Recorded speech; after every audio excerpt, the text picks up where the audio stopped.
morning, guys. Welcome back to our little farm.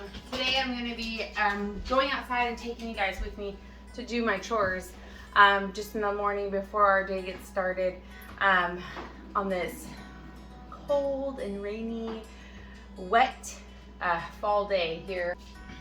So what I'm going to do right now before I go outside and do my chores is I'm going to feed my sourdough starter. This is a really basic sourdough starter that a friend of mine gave me the recipe, and it is a pinch of sugar, quarter teaspoon of yeast, 1 cup of flour, 1 cup of water, and then you do that, you feed that every day for 3 days, and then you use it. So it's a cup, when you feed it, it's a cup of water to a cup of flour. I'm going to pour out some of this hooch just because it has a lot of hooch. I actually need to use this. It's pretty full. So I may make, today for my kids, I may make sourdough pancakes for them so that I can use up some of the sourdough starter. Maya and Sadie, out of the kitchen. Good girl.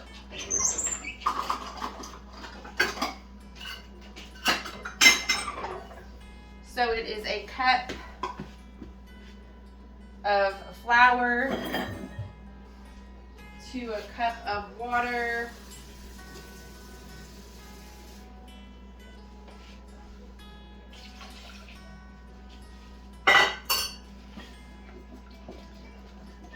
And typically I don't put any metal inside the sourdough starter because it can spoil the sourdough starter. So when I add it to this, I will use a plastic rubber spatula and I'll mix it all together. I mix it all together? Yeah, baby. Mix it all together. I did this. Nope. Just mix it up. So it's pretty hungry. I can smell. Usually it smells like alcohol when it's pretty hungry. But you know your sourdough starter has turned bad when it turns like an orangey pink color. So it's really important to feed it every day. If you don't want to feed it every day, you can actually put it in the refrigerator and just feed it once a week. It'll still be good, but when you want to use it, instead of using it right out of the refrigerator, you'll take it out and let it come to room temperature, and then you'll use it. So that way it's not cold when you use it, because that can change the consistency of the sourdough when you go to make it. All right, baby girl, I think we're all done with that. I'm gonna go outside and feed Addie. You want to get a jacket on and come with me? Yeah. Okay, go get a jacket on and some shoes. You give me jacket in stores? Go get a jacket and shoes, baby girl, so we can go outside. Whoa, you always like to wash it off because the sourdough starter is a culprit for fruit flies, and we've had really terrible fruit flies this season. So as much as I can avoid having fruit flies, I'm a happy camper. All right, I'm gonna get my shoes on and go outside and do my chores. Are you ready, baby girl? All right, let's go. Let me gotta get her shoes on. Maya, you ready? Come on, Sadie. Kuma, you want to go outside? Let me get my boots on. Ooh.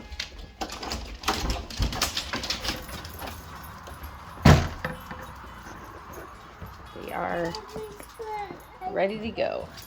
My boots are outside. Oh, it's right there. Yeah, they're right there. You gotta get them on. Come on, Sadie.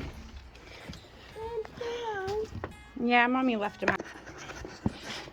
This is always a challenge, holding the camera and getting ready at the same time and taking you guys with me outside. Come on, sweet girl. Let's go outside and feed the piggy. No, you're okay. We're just gonna be out here for a few minutes. So it is super dreary and cold here and wet. Actually, it's not too cold. It's just wet and breezy. I'm going to feed Mr. Wilbur.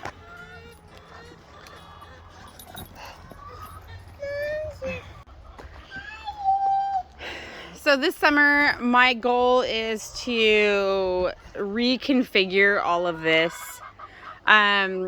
We added on, I did a video about our chicken coop, and we added on this mirrored house. We have like 50 hens and 4 roosters. And so they have space in there, but it's kind of tight.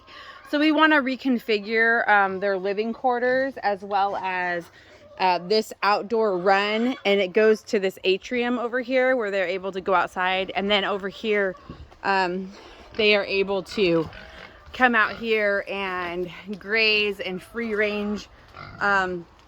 This would be considered a static chicken coop because they're not able to just roam around our yard and free range. If they did that, I wouldn't have any produce. I wouldn't have any. Sayla, will you hold that for mommy? Yeah. Don't drop it. Just hold it, okay? Thank you, baby girl.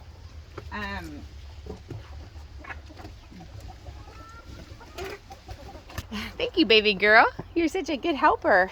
I'm going to go ahead and get them some feed. I use a... I use an egg layer pellet as well as some cracked corn. This is for Wilbur and Addie. There you go, buddy. Watch out. Watch out, Wilbur. Wilbur, you gotta move. I think it's hilarious. We have a chicken that refuses to go and live with her flock.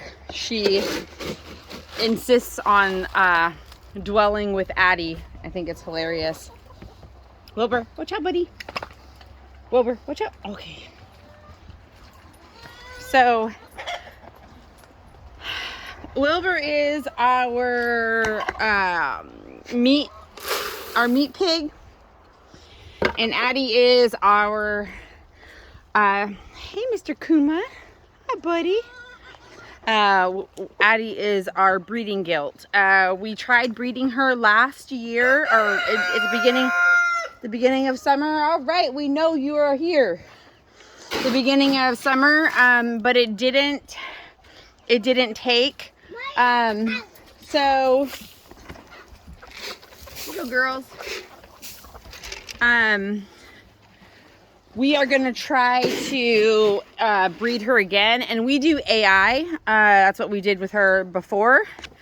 So I'm going to try to breed her again. I was just really having hesitations about breeding her while Wilbur is in the pen with her, just because I didn't really know how she was going to.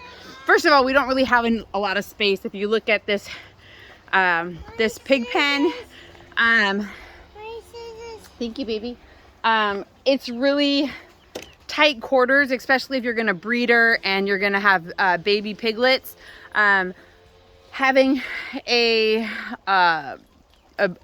male pig in there with her can potentially cause some problems. So I'd rather just breed her, and that way she'll be furrowing her piglets around February, March, and Wilbur will already have been gone, so I won't really have a problem.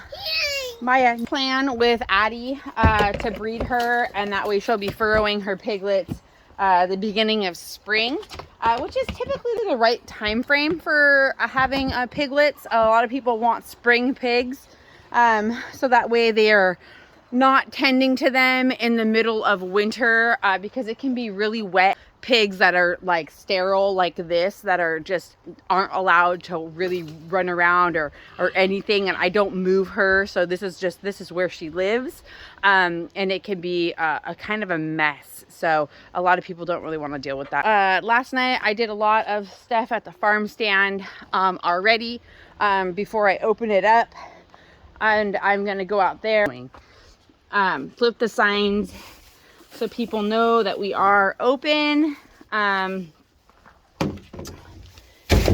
I will go inside and make bread for the farm stand, which will be done later on this afternoon. Miss Sadie, hi girl, what's you doing? What you doing, mama? What you doing?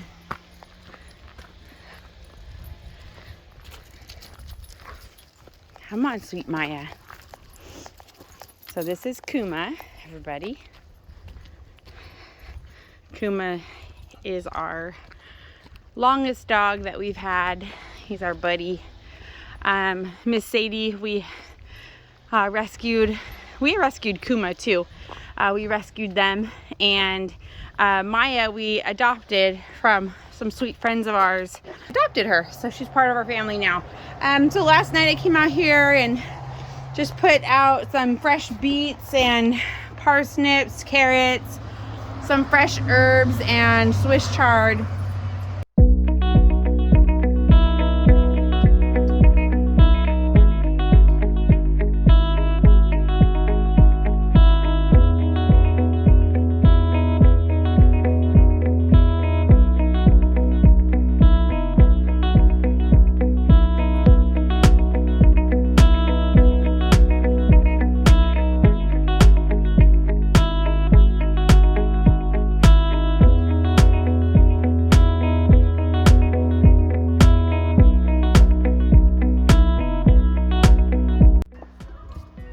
I just love coming out here and just I just love being at the farm stand. It really just makes my heart feel warm inside when I'm at the farm stand. It's just a sweet place of just reflecting on the Lord's goodness and all that he's done, and because I can't take credit for any of that, and just really just basking in the Lord. Now I'm gonna go run inside and get the eggs to put out at the farm stand. So I watched a really good video by another YouTuber that I really highly respect. Her name is Jess from Roots and Refuge Farm, and she was making some really good points about your hens and why they may not be laying. My hens have always been really good layers for us.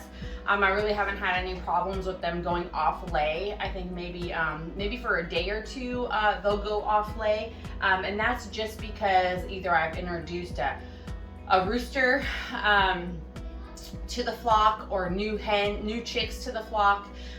They can, or if I clip their wings, I notice that they'll go off lay for a couple days because it stresses them out. But once they get back in their flow of things, they tend to be just fine. But hens don't like their feet wet, and when it's because we live in Oregon and it is really wet here, it gets very there's a lot of moisture, it gets a lot of moss and dampness in the air, and the ground is just wet all the time. You talking? They typically don't like their feet wet, and then they'll go off lay. So I took it upon myself to take her suggestion on just laying a bunch of straw out in their run area, as well as our hen house has deep bedded.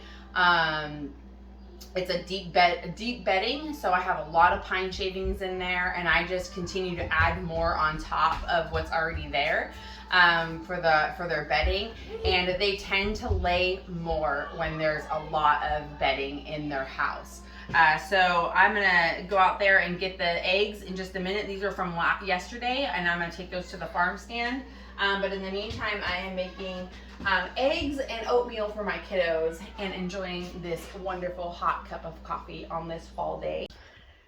So earlier this morning when I took you guys out here with me, I forgot to grab the eggs. So that's what I'm doing right now. Grabbing the eggs so I can go put them up at the farm stand. Starting to warm up a little bit, but it's still really, really damp out here. So, hi girls, ladies. How are you? Oh yes, we have lots of eggs. It's time to go on an Easter egg. So I just went to get my egg haul from the hens right here, and I typically give them 2 quarts of food in the morning and at night, and I just throw it so that they scratch at all this hay that's out here because they like to work for it. But when I went in there to get my eggs, they were ravenous and they were eating an egg. So that means that they're lacking protein. I give them a well-balanced diet. They have egg layer pellets and cracked corn, which is a scratch, which fattens them up in the wintertime. But they're not getting enough. So I'm going to have to increase their protein, and I give them scratch, and that usually has protein in it, and dairy. Whatever I have, I give to them. So it's winter time, so they're really looking for protein right now to fatten themselves up. So I'm gonna increase these ladies protein for them, so that way they're happy, because we want happy hens. Happy hens lay happy eggs. So we know, Mr. Rooster, we know you're here. I give them 2 of these in the morning and 2 at night, but I'm going to increase it by 1. And then what I do is I actually do my own mix. So this is egg layer pellets with cracked corn, it's called cob. It's a dry cob that we get here from the Grange, and that kind of just fattens them up and keeps them warm and insulated through the winter. But the egg layer pellets gives them the protein that they need. Typically, when you have a bird that is an egg eater, you would separate them from the flock. I have never done that. I usually get the eggs before they have opportunity to eat their eggs. But I think it's just because they're craving protein. They're craving protein. It's wintertime. They are trying to, a lot of them molt during this year, which means they lose their feathers. And in order to produce the energy to grow more feathers, they have to eat protein. So which means whatever scraps that I have that the kids don't eat, cooked eggs, I'll give to them, so that way they are getting what their bodies need to produce the eggs they need. Yeah, like this girl right here. I leave that in there as like a stockpile of grain, so that way if they find it all in their run, they'll have this to fall back on. I always have, in the summertime, I have actual feeding stations for them. Doing that, I stopped doing that once the rain comes, because I don't have lids for my feeding stations, my metal feeding stations, and then it gets all wet and it gets moldy and gross and disgusting. And I don't actually like to leave their food inside their hen house, because there's a lot of them in there and they're really striving for some room. So the less I have in there, the better. They literally only have, I'll show you, they literally only have their nesting where they perch at nighttime. So they all perch here. And then they have these boxes over here that they like to lay in. And then a lot of them, if you notice down there, is where they lay their eggs. But my husband also put these, you guys can see, it's kind of hard because there's no light. But there's places for them to perch up here, here. So it's really just basic, a basic hen house for them to get shelter in the winter time. So I don't like to put their feed in there. I used to when I only had like 6 hens, but now I have 50 hens, and it's just harder to do. Seen any of our videos, you know that we're all about being good stewards of what the Lord has given us, and sometimes that means that things don't really look pretty, which I'm okay with. So I'm gonna take these in the house. Hi, sweet boy. Hi, my sweet boy. What you doing? Come on, let's go home. So I'm gonna just clean them off a little bit, put them out at the farm stand, and I'll go back tonight and I'll do another egg haul at the end of the day because they will typically lay more eggs. I think we're supposed to get another storm coming in here pretty quick from the south. So I'm gonna get out to the farm stand. I usually have my friends handcrafted boutique soaps. If you follow us on Instagram, I did a quick video about that. But when it's rainy and wet like this, I do not keep them out at the farm stand because the moisture just penetrates through the packaging, and all of the soaps would just get ruined. So if the sun's not out, the soap's not out. But her bath salts, I do still keep out here, and her lip glosses I still keep out here, just so that people know that I have them. I feel like the eggs are the big draw to the farm stand, so it's kind of a staple. I literally caught this egg as my hen was laying it. This is a super fresh egg, like minutes. I got this minutes ago. But it's really funny because you can always tell. So these are my older hens that I've had for I think about a year or two. You can tell their eggs, and these are the newer chicks that just started laying. They're a lot smaller in size, but as they mature and get bigger, I feel like their eggs get bigger as well. I don't know, I haven't really studied much. I have to research. I really don't know. Here, let me put you guys like this so you can actually see what I'm doing here.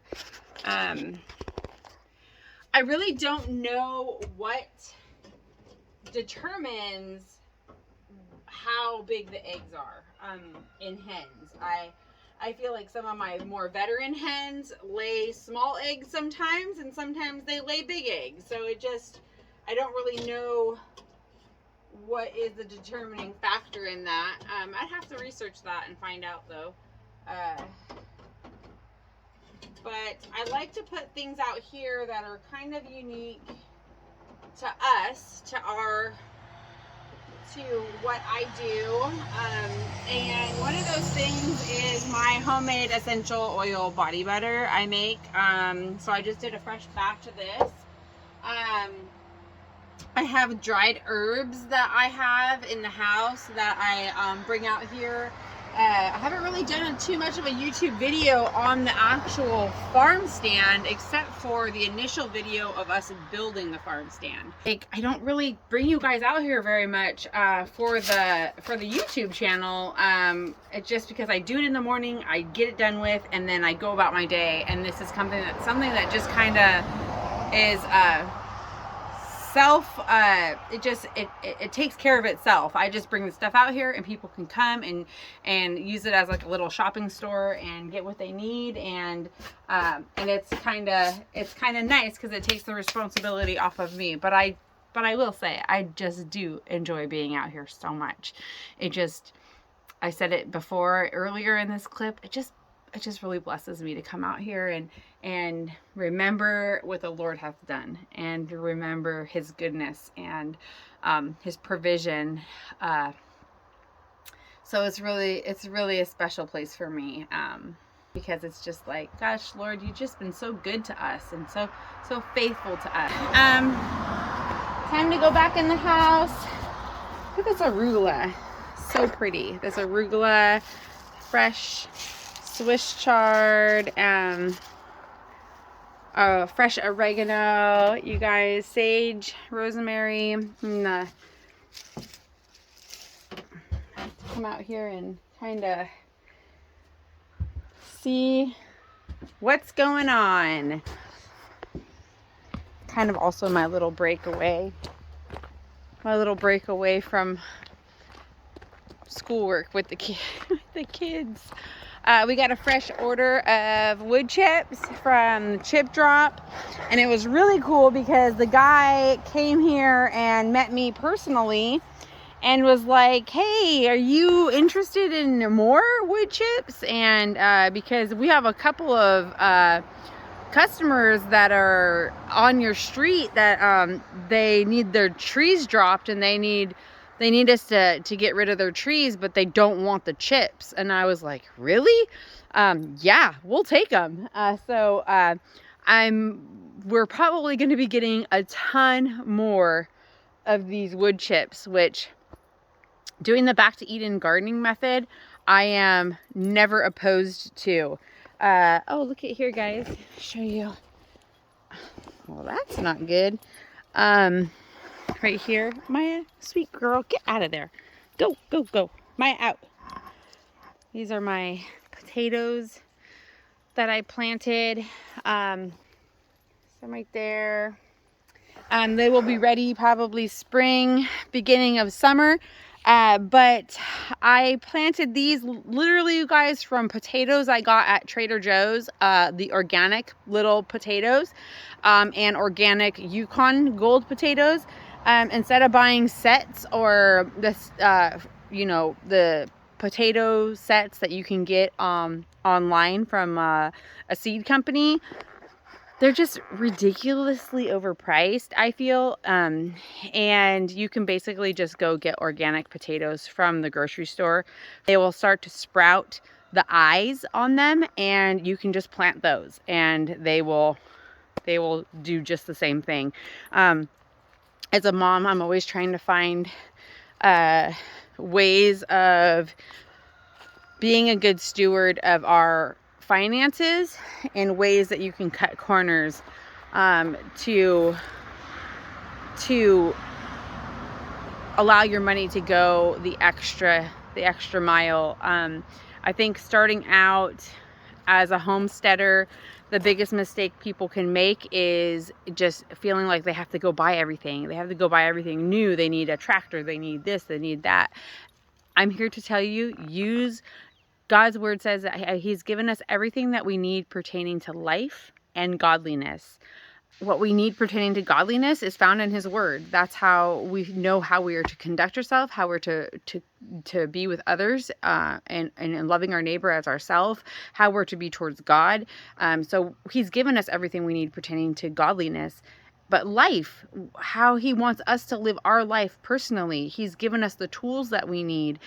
He's equipped us for every good work that he's given to us before the foundations of the earth, his word says. And so I believe that you have what you need to accomplish the job that is at hand. I feel like God is a good father, and that's what he desires to do. He doesn't give us a job and then, like Noah, he gave Noah the blueprint of the ark, told him how to build it, and then he had to do it. It may have had its challenges, but he's gave him everything he needed from the earth to accomplish it.